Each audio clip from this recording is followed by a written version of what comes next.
ಈ ಭಾಗದ ವಲಯ ಅಧ್ಯಕ್ಷರಾಗಿದ್ದರು.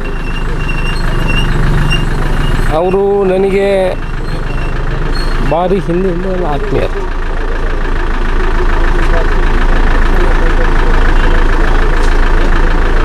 ಕಾಂಗ್ರೆಸ್ ಪಕ್ಷಕ್ಕಾಗಿ ಇಲ್ಲಿ ತುಂಬ ಕೆಲಸ ಮಾಡಿದವರು.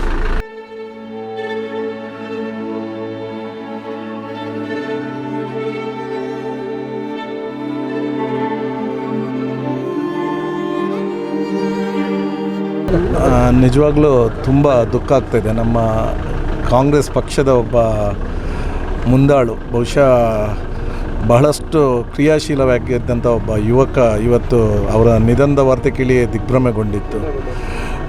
ಈ ಒಂದು ಹಠಾತ್ ನಿಧನ ಬಹುಶಃ ನಾವು ಕೂಡ ಇದನ್ನು ಸಹಿಸಿಕೊಳ್ಳುವಂಥ ಇದರಲ್ಲಿ ಇಲ್ಲ. ಕಳೆದ ಕೆಲವು 25 ವರ್ಷಗಳಿಂದ ಏನು ನಿರಂತರವಾಗಿ ಎಲ್ಲರನ್ನೂ ಸೇರಿಸಿಕೊಂಡು ಏನು ಅವರು ಕ್ರೀಡಾಕೂಟವನ್ನು ಮಾಡ್ತಾಯಿದ್ರು.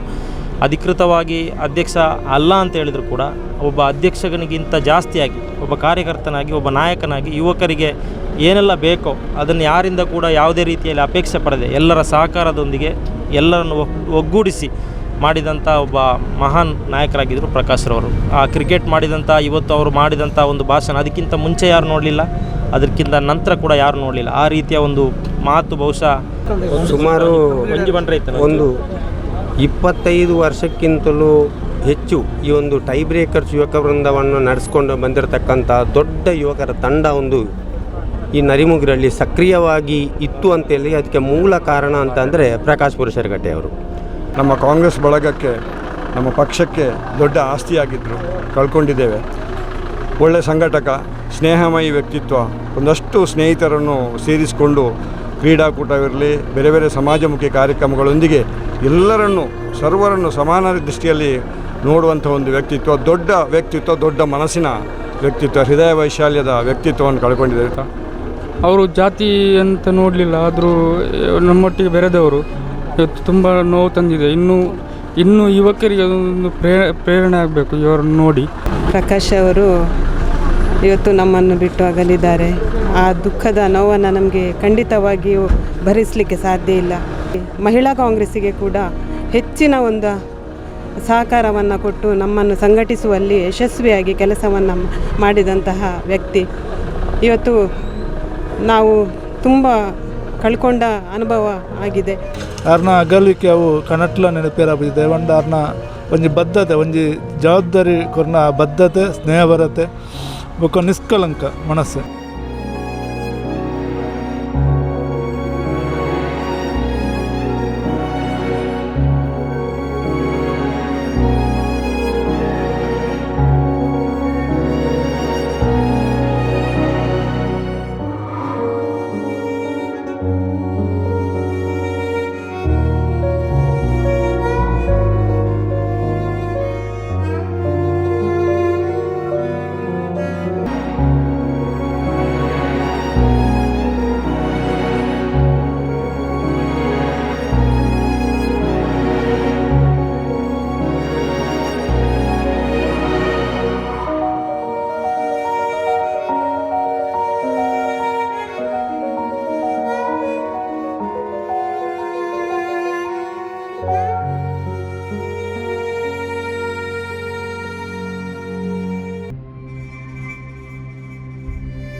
ಸುದ್ದಿ ಚಾನಲ್ ಕ್ಷಣ ಕ್ಷಣದ ಸುದ್ದಿಗಾಗಿ